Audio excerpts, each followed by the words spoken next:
Salam əziz izləyicilər. Biz bugündən artıq ədəbiyyat mövzularının bir izahına başlayırıq.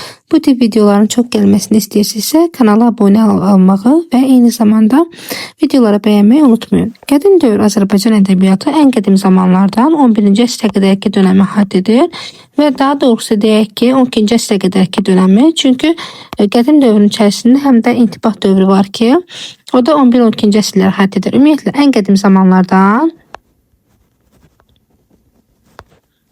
12-ci əsrə qədərki dönəmi əhatə edir. Və eyni zamanda ikinci adı saray ədəbiyyatı. Çünki bu dönəmlərdə ədəbiyyatımız, şeirlərimiz daha çox saraylarda yaranır. Eyni zamanda fars dilində. Qədim dövr Azərbaycan ədəbiyyatının əsas xüsusiyyətləri, yəni qədim dövrün əsas xüsusiyyətləri, yazılan əsərlər adətən fars dilində yazılırdı. Daha sonra saraylarda yaranırdı. Və dövrün aparıcı janrı qəsidə idi. Hər dövrün aparıcı janrı və müxtəlif xüsusiyyətləri olur. Ən mühüm xüsusiyyətləri olur ki, qədim dövr Azərbaycan ədəbiyyatının əsas xüsusiyyəti isə yazılan əsərlərin fars dilində olmağı, saraylarda yaranmağı və əsas janrının isə qəsidə olmağı idi. Dövrün nümunələrini bizə ilk tanıdan Çin qaynaqları olmuşdur. Deməli, qədim türk bədii düşüncə nümunələri bizə ilk tanıdan Çin qaynaqlarıdır. Ortaq türk ədəbiyyatının ilk nümunələri Orxon, Yenisey abidələrdir. Qədim türklərin ortaq ədəbiyyatının əsasında duran epos yaradıcılığı, yəni hansı əsərlər var idi? Dünyanın yaranması, köç, türklərin törəyişi, Oğuz Xaqan, Alper Tonqa, Ergenekon və köç dastanları. Bu əsərlərin içərisində ən əsası isə yaradılış dastanı idi. Yaradılış dastanında isə Tanrının belə deyim ki, dünyanın yaratılmasından bəhs olunur ki, buradakı əsas obrazımız isə Tanrı Qaraxan idi. Baxaq. Yaradılış dastanında qədim türklərin əvvəllər kainatın mənzərəsinin necə olması barədəki təsəvvürlər öz əksini tapıbdı. Əsərdə görürük ki, Tanrı Qaraxan obrazı var. Dünya Tanrının iradəsinə tabedir. Dünyada xeyirxahlıq da var, eyni zamanda bədxahlıq da. Yəni pislik də var, yaxşılıq da var. Və Tanrı bu hadisələrə nəzarət eləyir və bədxahlığın xeyirxahlığı üstələməsinin qarşısını alır. Dünyanı idarə etməsinə imkan vermir. Göyün 7-ci qatında oturub kainatı idarə edən Tanrı türklərin yaşadığı torpağın da cəmiyyətin də taleyini müəyyənləşdirir. Deməli, biz bura qədər nə öyrəndik? Öyrəndik ki, bizim türk ədəbiyyatının ilk nümunələrini özündə əks etdirən Çin qaynaqlarıdır.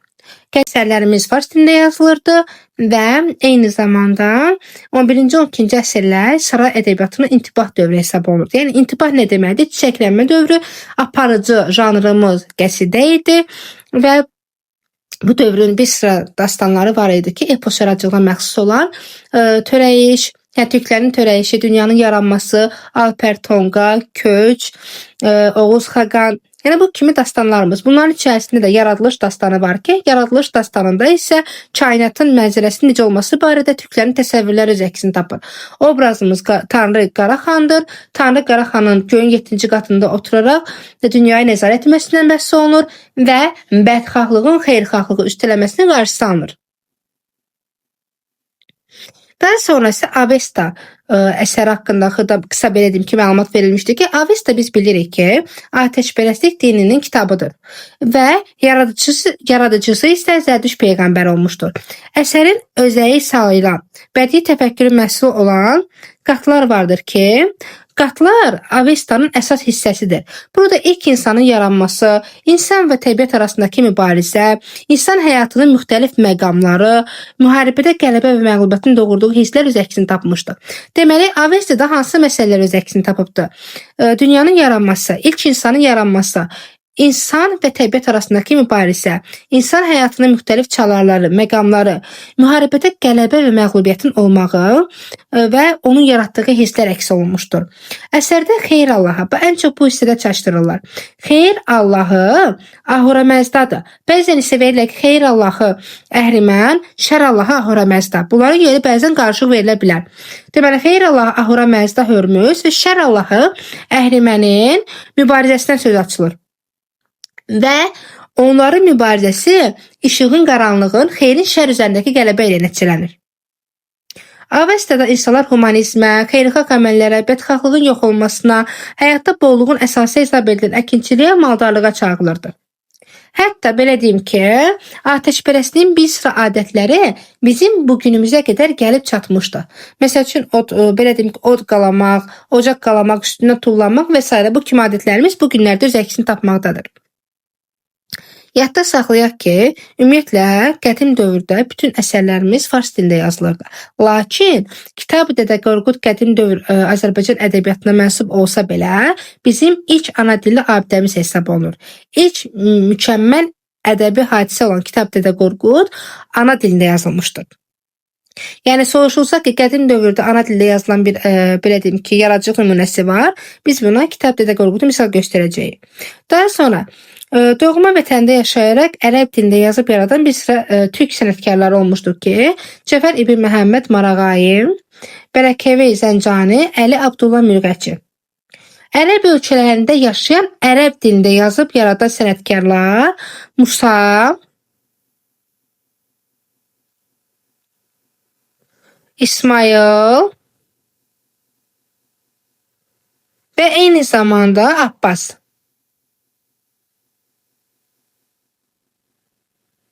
Bunu mən belə yadda saxlamışam. Abbas, Musa, İsmail. Yəni ki, Musa Şəhabət, İsmail İbn Yasər, Əbül Abbas El-Ama. Musa, İsmail, Abbas. Deməli, intibah dövrü. İntibah dövrü Azərbaycan ədəbiyyatı biz bayaqlarda bu məsələyə toxunduq ki, 11-ci 12-ci əsrlərə əhatə edirdi. Ərəb xilafəti zəifləyir və Ərəb xilafəti zəiflədikdən sonra isə artıq yaxın və orta şərqdə fars dilində yazıb yaratma ənənəsi geniş yayılmışdır. 11-ci əsrin ortalarından başlayaraq farsça yazma ənənəsi yarandı.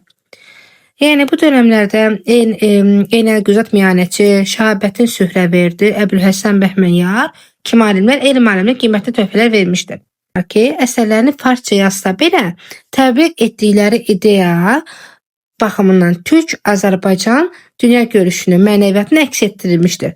Bunlar Qətran Təbrizidir, Məsəti Gəncəvi, daha sonra Əbədullah Gəncəvi, Fələki Şirvani, Mücrəddin Beylaqani, Əfsirəddin Xəqani kimi sənətkarlardır. Mən bayaqlar dedim ki, bu dönəmin əsas aparıcı janrı qəsdə idi. Qəsdlərin də müxtəlif növləri var idi. Mədhiyə, həcif, mərsiyə, fəxriyə. Bunlardan biri mədhiyə idi ki, mədhiyə adətən hökümdarlara məth etmək üçün, yəni tərifləmək üçün istifadə olunan bir janr idi. Daha doğrusu bir növ idi, qəsdə növü. Və mədhiyyədə sənətkarlarımız təkcə hökümdarları tərifləmirdilər. Eyni zamanda əməllərinin tərifi ilə məhdudlaşdırılmır. Onlar xeyirxah, mərhəmətli olmağa, ölkəlikdə quruculuq işləri aparmağa, əmin-amanlıq yaratmağa dəvət edilirdilər. Saray ədəbiyyatında dini mövzularda da əsərlər yazılırdı. Ümumiyyətlə, 11-ci 12-ci əsrlərin əsas, belə deyim ki, şahı deyim, əsas sənətkarı Nizami Gəncəvi olmuşdur. Nizami Gəncəvi, yəni bu dönəmin əsas şairlərindən biri idi ki, 1141 1209-cu illərdə yaşamışdı. Yəni ki, 12-ci, 13-cü əsrlərdə yaşamış sənətkarımız olmuşdu. Və Nizami Gəncəvi intibah dövründə epik növün aparıcı olması məhz Nizami Gəncəvin adı ilə bağlıdır. İntibah dövrü ədəbi fikrin zirvəsi Nizami Gəncəvin xəmsəsidir. Nizami Gəncəvin xəmsəsinə daxil olan əsərlərimiz ümumiyyətlə xəmsə 5-lik deməkdir. Sirlər Xəzinəsi, Xosru və Şirin, Leyli və Məcnun, Yeddi Gözəl və İskəndarnamə. Nizami Gəncəvi ədəbi məktəb yaratmış bir sənətkar olubdur və Nizami Gəncəvi saray həyatından uzaq olmağı üstün tutub. Yadda saxlayaq. Çünki bəzən elə olur ki, testlərdə verir ki, saray ədəbiyyatının belə deyim ki, saraylarda yaşayıb yaratmış sənətkarlardan biri də Nizami Gəncəvidir. Əsla. Çünki Nizami Gəncəvi saray həyatından uzaq olmağı üstün tutan bir sənətkar olmuşdur. Və Nizami Gəncəvidən sonra isə intibah dövrünün əsas belə deyim ki, sənətkarları Qətran Təbrizi, Məsləti Gəncəvi və eyni zamanda Əfsələddin Xəqani olmuşdur. Yadda saxlayaq ki, bu üç sənətkarın üçü də fars dilində yazıb yaradan bir sənətkar idi və neçənci əsrlərdə yaşadığını da yadda saxlamaq lazımdır. Məsələn, Qətran Təbrizi 11-ci əsrdə yaşayıb yaratmış bir sənətkar idi. 11-ci əsrin saray ədəbiyyatının görkəmli bir nümayəndəsi olmuşdur. Yalnız nəzmlə Qətran Təbrizi və Məsləti Gəncəvinin ortaq cəhətlərindən biri budur ki, yalnız və yalnız nəzmlə yazıb yaradıblar.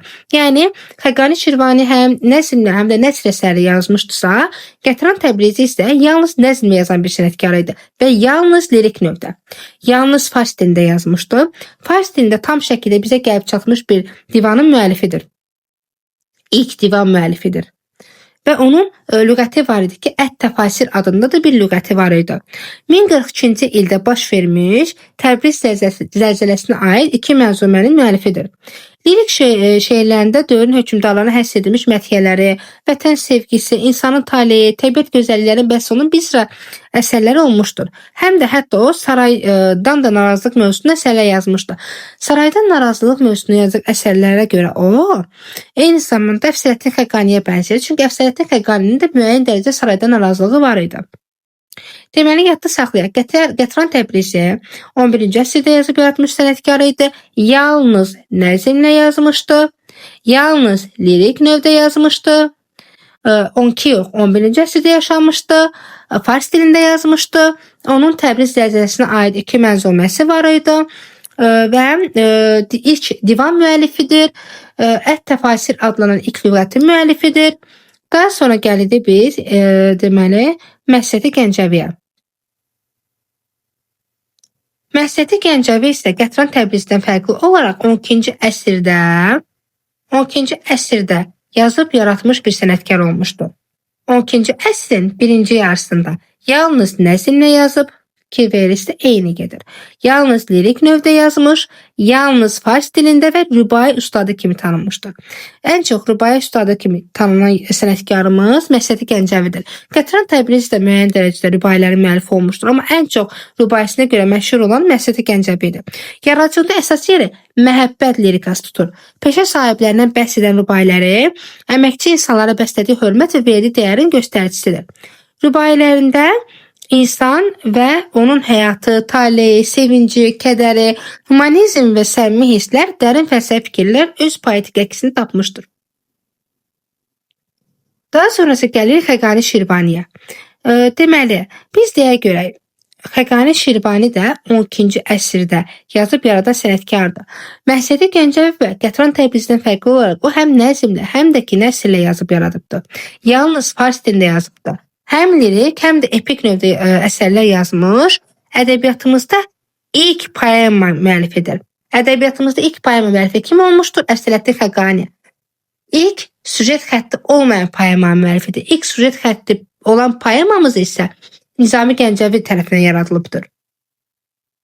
Töhfət-i İraqiyin ədəbiyyat tariximizdə fars dilində vahid süjet xəttinə malik olmayan ilk poemadır. Poemada şairin həyatı, uşaqlığı, təhsili, dostları ilə bağlı xatirələri əks olunmuşdur. Ona görə bu əsər həm də avtobioqrafik əsər deyilir. Avtobioqrafik yəni ki, şairin, yazıçının öz həyatını, taleyini, öz həyatının mərhələlərini əks etdirdiyi əsərdir. Fars dilində yazılmış divanın müəllifidir. İctimai, fəlsəfi məzmuna malik qəstə müəllifi olmuşdur ki, qəstəsinin adı Mədənin xarabələri idi. Şəhərin xarabalığını göstərməklə şair dövrün hökmdarlarına ədalətli olmağa və bu hadisədən ibrət almağa səsləyir. Üsyankar təbiətli şairdir və saraydan üz çevirmişdir. Yadda saxlayaq. Deməli, biz Əfsələddin Xəqanidən danışırıq. Əfsələddin Xəqani 12-ci əsrdə yaşayıb yaratmışdır və fars dilində ilk poema müəllifi olmuşdur. Lakin onun poemasının süjet xətti olmamışdır. Mədənin xarabələr adlanan onun qəstəsi olmuşdur ki, şəhərin xarabalığa çevrilməsi ilə o dövrünün sənətkarlarını bundan ibrət almağa səsləyir. Daha sonra bir qədər üsyankar şair olmuşdur. Saraylardan olan gileyini də əks etdirmişdir. Divan müəllifi idi. Eyni Qətran Təbrizi kimi divan müəllifi olmuşdur. Töhfətül İraqeyn poemasında uşaqlıq dönəmindən, dostları ilə olan xatirələrindən bəhs eləmişdir. Eyler-Venn diaqramı ilə baxaq. Qətran Təbrizi və Əfsələddin Xəqani saray dövrünün, qədim dövr ədəbiyyatının sənətkarlarıdır. Bu olan ortaq cəhətidir. Yaxşı. Deməli, yalnız lirik növdə yazan sənətkar. Yalnız lirik növdə yazan Qətran Təbrizi. Həm lirik, həm də epik növdə yazan sənətkarımız hansı olmuşdu? Əfsələddin Xəqani.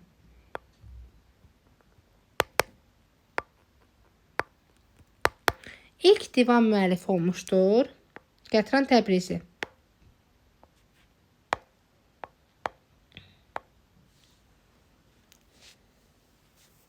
11-ci əsrdə yaşayıb yaratmışdır.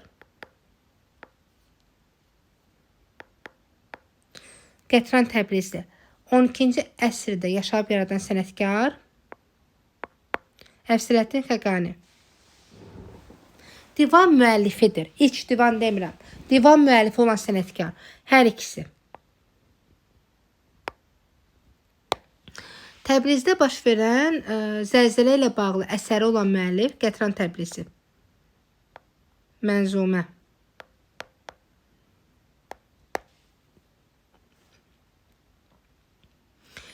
İlk poema müəllifi Əfsələddin Xəqani.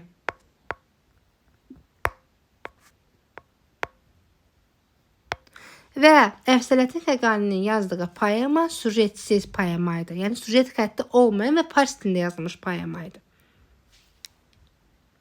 Daha sonra Mədain xarabələri adlanan qəsidənin müəllifi Əfsələddin Xəqani.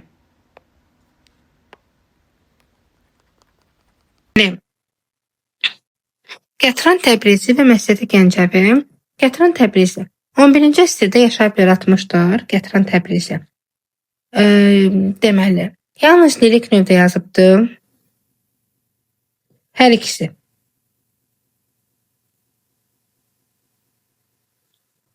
Yalnız fars dilində yazıbdı. Hər ikisi.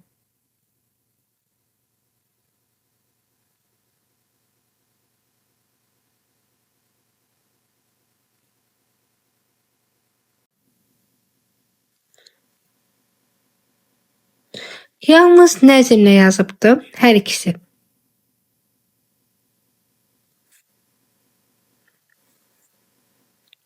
Lakin Təbrizlə bağlı, yəni Təbrizdə baş vermiş zəlzələ ilə bağlı mənzuməsi var idi.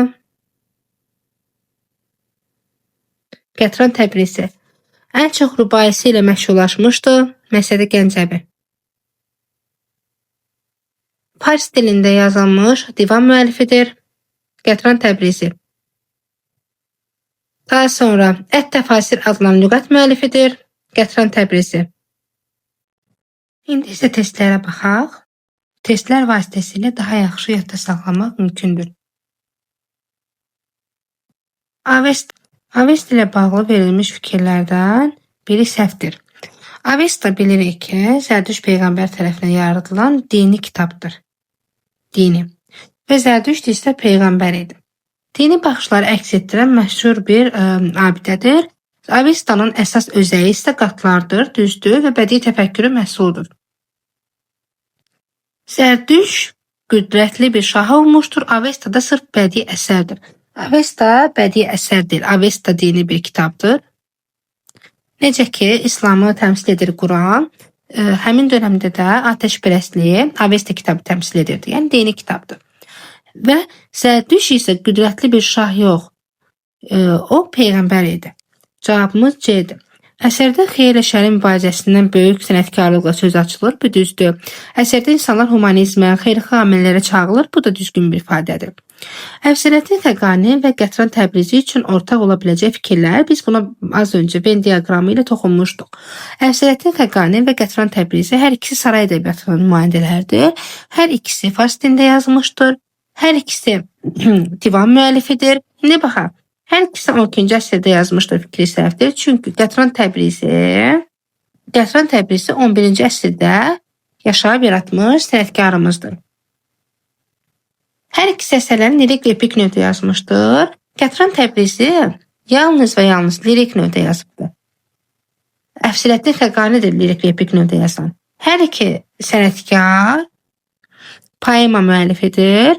Qətran Təbrizinin lüğəti var idi, Ət-Təfasir, divanı var idi və Təbriz belə deyim ki, zəlzələsində həsr olunmuş 2 mənzuməsi var idi.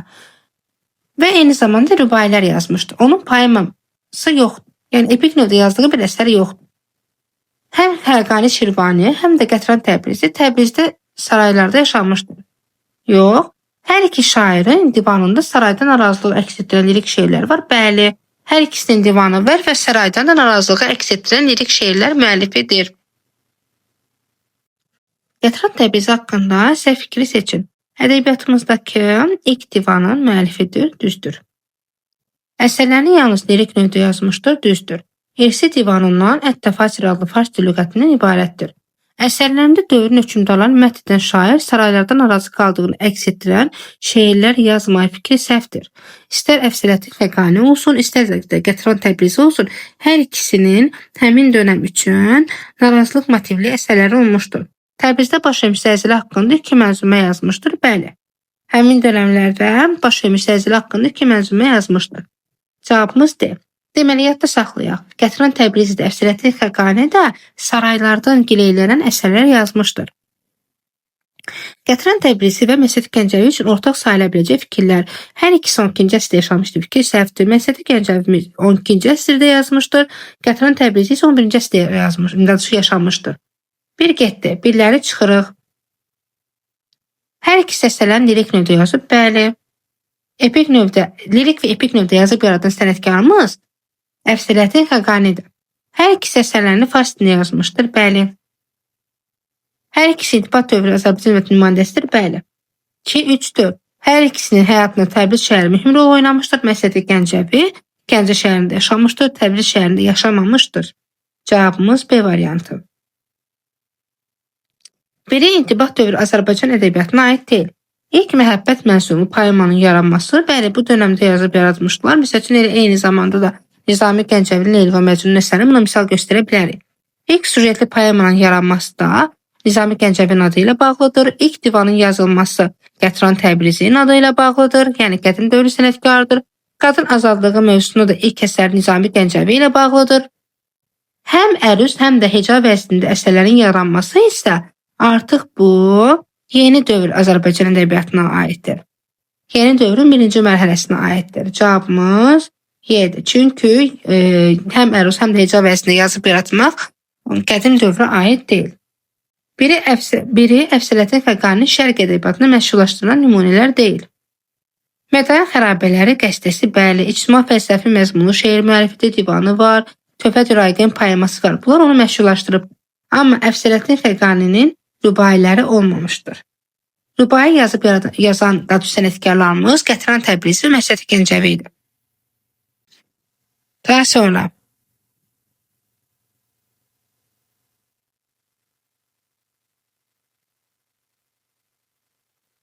biri əsərlərində farsça yazan sənətkarların sırasında göstərilə bilməz. Qətran Təbrizi, Məsud Gəncəvi, Əbdüllah Gəncəvi, Fələk Şirvani fars dilində yazıb yaradan sənətkarlardır. Amma Musa Şəhabət idi. Sonra İsmail ibn Yasər demişdik ki, necə yadda saxlayaq? Musa, Abbas, İsmail. Yəni Musa Şəhabət, Abbas, daha sonra İsmail ibn Yasər. Bunlar fars dilində yox, ərəb dilində yazıb yaradan sənətkarlarımız idi. Fars dilində yazıb yaradan sənətkarlarımız isə Fələk Şirvani, Əbdüllah Gəncəvi, Qətran Təbrizi, Məsud Gəncəvi, Nizami Gəncəvi, Əfsiləddin Xəqani bu kimi şəxslər olmuşdur. Ona görə buradakı cavabımız Musa Şəhabətdir. Cavabımız A variantı. Əfsiləddin Xəqani və Qətran Təbrizi üçün ortaq sayıla biləcək cəhəti göstərin. Əvvəlcədən özümüz ilə yadda salaq. Hər ikisi necə yazmışdır fars dilində? Hər ikisinin divanı var idi, düzdürmü? Hər ikisi qədim dövr ədəbiyyatının nümayəndələridir. Fars dilində lüğət yazmaq bu Qətran Təbrizinindir. Poema müəllifi olmaq Əfsiləddin Xəqani. Təbrizdə baş vermiş zəlzələyə aid şeir yazmaq Qətran Təbrizi. Əsərlərini əruz vəznində yazmaq onsuz da qədim dövr Azərbaycan ədəbiyyatında Qəsidə janrı aparıcı olubdur. Qəsidə isə əruz vəznində yazılırdı. Cavabımız D. Mədən şəhərinə həsr olunmuş qəsidə müəllifi Əfsirəddin Xəqani. Cavabımız D variantı.